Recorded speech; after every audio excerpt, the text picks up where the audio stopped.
Dana Goldstein has written 3 memoirs and 2 middle grade novels to be published next year. I love her candid, humorous, and authentic style and was delighted to have the opportunity to speak with her. In this interview, she shares her writing wisdom and publishing journey, including key learnings. Happy listening and viewing. I'm Joelle Tamraz, and this is Elevating Voices in Memoir and Fiction. Dana, how did you start writing memoir? At the end of 2016, that was my one resolution, that I was going to write a book. I didn't know what it was going to look like. I didn't know if it was going to be fiction or nonfiction. But I remember on January 5th, 2017, I opened up a brand new document on my laptop and just thought, all right, what do I want to write about today? And the first thing that came to my mind was how, when I was 10 years old, I had this gold bikini that I loved. I had it from like 8 years old to 10 years old, and I loved it. And at the time, didn't know that I was like a little chubby. It didn't matter to me. I felt like a princess. I felt like a movie star, actually, in the shimmering gold bikini. 1970s, what can I say? And I just wrote about how I loved that bikini and how that was the last time that I actually felt comfortable in my own skin. And it was before people started telling me what I should and shouldn't wear. And my mother was the one who bought me the gold bikini and then turned around and said 2 years later, you shouldn't be wearing that. You shouldn't be wearing a gold bikini. You're too, I don't know if she used the word chunky or chubby or whatever. Mm. So that was a pivotal point for me in my life and in my writing. It was like, that's the story I'm going to start with. It's not even the first chapter in the final book. And that's a powerful image. I just read that book. Oh, thank you. I did a circular round through your books. I read your last 2 in order and then came back to The Girl in the Gold Bikini, and I loved it. Thank you. Very personal, and all your memoirs are, but that one, it hit so many personal notes and poignant moments, and the open end. And of course, it leaves room for a follow-up. And people asked me after that book was published, okay, when's the next part coming out? And that was never my intention.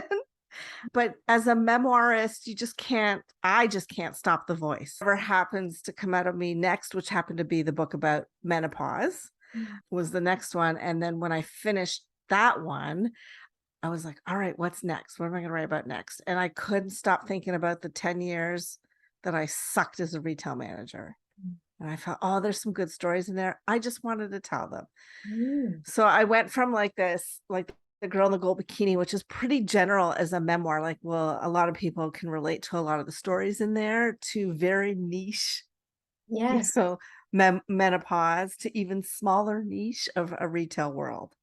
But it's incredible that you've hit on these very specific yet different topics. And they are niche compared to your first one. However, menopause is going to happen to all 50% of the population. And then retail, we've all gone into a store, bought something, perhaps worked in retail. So you are hitting these very, very focused topics. Yeah. And is it like with the gold bikini, with what first drew you to a topic, or was there another way you chose the next? You know, as a writer, you'll understand this. You're not always in control of what is hammering in your head like a jackhammer on a New York sidewalk, right? It's just when the stories want to be told, they just keep circling in your mind and the ideas just keep coming. And it's whether you're writing fiction or nonfiction, it's the same. You know, you're on the right track when you're super excited to sit at that keyboard every day. And let me just say, not every day is glorious words flowing, magic coming from my fingers. That is not the case at all. But when you are writing good stuff and it's the right stuff that your subconscious or your conscious wants to get out, you know it. Yeah. The Girl in the Gold Bikini was published in 2018, and Murder on My Mind was published in 2020. So after I published The Girl in the Gold Bikini, I was doing events. I was keynote speaker at some events. I was doing the marketing. I was out there for over a year pushing the book, getting it into people's hands, sharing my story, connecting with people who never felt comfortable talking about some of the things that they had grown up with. And Mm, I kind of opened that world to like, oh, I'm really not the only one who had a mother who was not capable of loving mm, and was super critical. So for a full year and a half, I pushed that book. And the whole time I'm thinking, okay, what's next? What's next? And it's really hard when you write a memoir. You will have people who will come forward and say, I think you should write your next book about this. really? Yeah, yeah.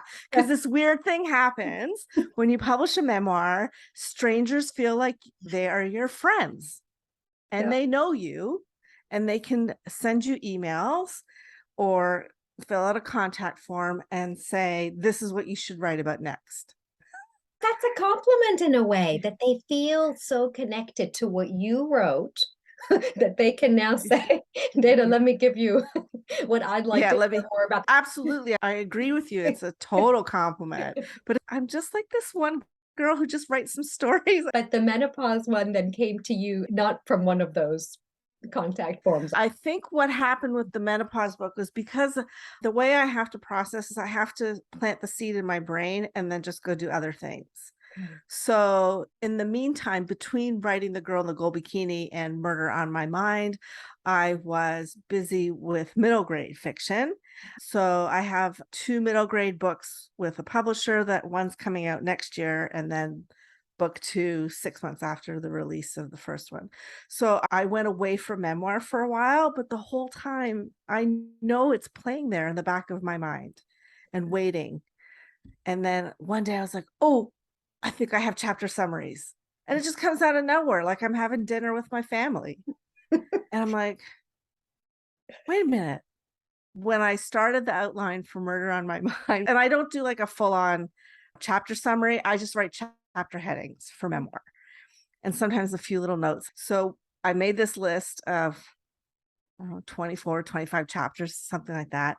And as a true testament to the mind suck that is menopause, I wrote a chapter heading for attention span twice.